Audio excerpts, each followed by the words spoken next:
प्रणाम दोस्तों, स्वागत है आपका हमारे चैनल अनंत देववाणी पर, जहां हम भगवान की अनंत लीलाएं और भक्तों की भावुक कहानियां आपको सुनाते हैं। आज की कथा है एक ऐसी लीला की जो जगन्नाथ जी की भक्त वात्सल्य और लक्ष्मी जी के क्रोध से उपजी दिव्य घटना को दर्शाती है। जब स्वयं जगन्नाथ महाप्रभु और उनके बड़े भाई बलराम जी गरीब हो गए, भिखारी बनकर दर दर भटके, भूखे रहे, लेकिन अंत में भक्ति की जीत हुई और सब कुछ ठीक हो गया।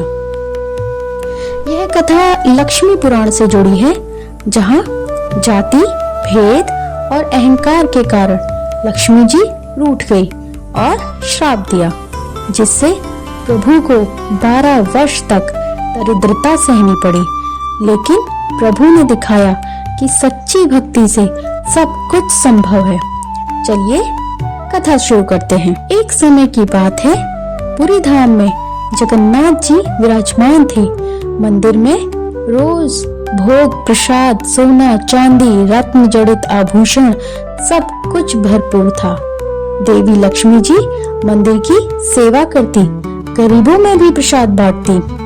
एक दिन बलभद्र जी पुरी नगर भ्रमण पर निकले। वे देखते हैं कि लक्ष्मी जी एक चांडाल स्त्री के घर जाकर भोजन ग्रहण कर रही हैं। बलभद्र जी को यह बात बुरी लगी। वे क्रोधित होकर मंदिर लौटे और जगन्नाथ जी से कहने लगे, प्रभु, लक्ष्मी जी जाति भेद भूलकर चंडाल घर में भोजन कर रही है, यह कतई ठीक नहीं। जगन्नाथ जी ने शांत स्वर में समझाया, भाई बलराम, भक्ति में जाति नहीं देखी जाती, सब मेरे भक्त हैं। लक्ष्मी जी सही कर रही हैं। लेकिन बलभद्र जी का मन नहीं माना।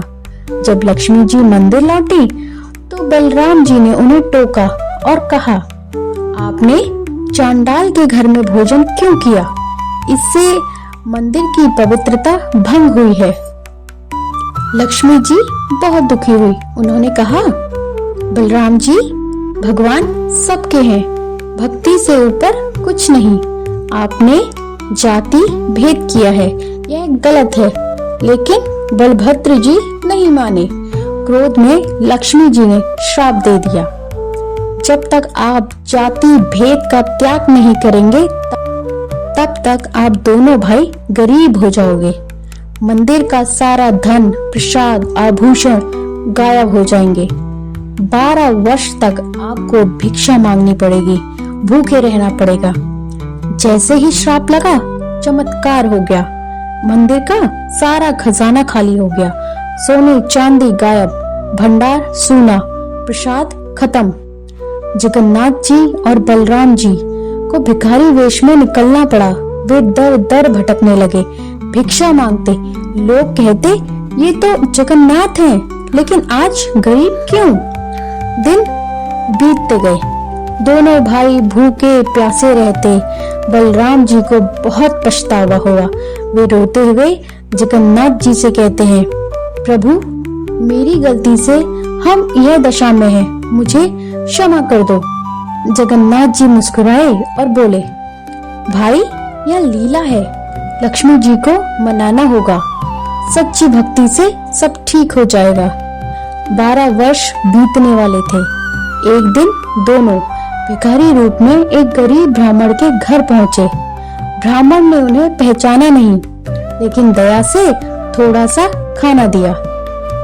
लक्ष्मी जी, जो वहीं छिप कर देख रही थी, उनका मन पिघल गया। उन्होंने देखा कि प्रभु भक्ति में कितने नतमस्तक हैं। लक्ष्मी जी प्रकट हुई, रोते हुए प्रभु के चरणों में गिर पड़ी। बोली, प्रभु, मेरे क्रोध से आपको इतना कष्ट हुआ, क्षमा कर दो। जगन्नाथ जी ने कहा, माँ लक्ष्मी, अब जाति भेद का त्याग हो गया, भक्ति ही सब कुछ है, श्राप हटाओ। लक्ष्मी जी ने श्राप वापस लिया। तुरंत मंदिर का सारा वैभव लौटाया। धन धान्य प्रसाद आभूषण सब वापस। बलराम जी ने लक्ष्मी जी से क्षमा मांगी और कहा, अब से मैं कभी जाति नहीं देखूंगा, सब भगवान के भक्त हैं। इस लीला से सीख मिलती है, भगवान के लिए भेदभाव नहीं, सच्ची भक्ति में प्रभु खुद कष्ट सहते हैं ताकि भक्त सीखें। जगन्नाथ जी भक्त वत्सल्य हैं, वे गरीब बनकर भी खुश रहते हैं अगर भक्ति हो। दोस्तों, यह कथा सुनकर आपका मन कितना भावुक हुआ। जगन्नाथ जी ने दिखाया कि प्रेम और भक्ति से बड़ा कुछ नहीं। अगर यह भावपूर्ण लीला आपको छू गई हो तो वीडियो को लाइक जरूर करें, चैनल अनंत देववाणी को सब्सक्राइब करें ताकि ऐसी ही दिव्य कथाएं हम आपको सुनाते रहें और कमेंट में जय जगन्नाथ जरूर लिखें। फिर मिलते हैं अगली कथा में। धन्यवाद।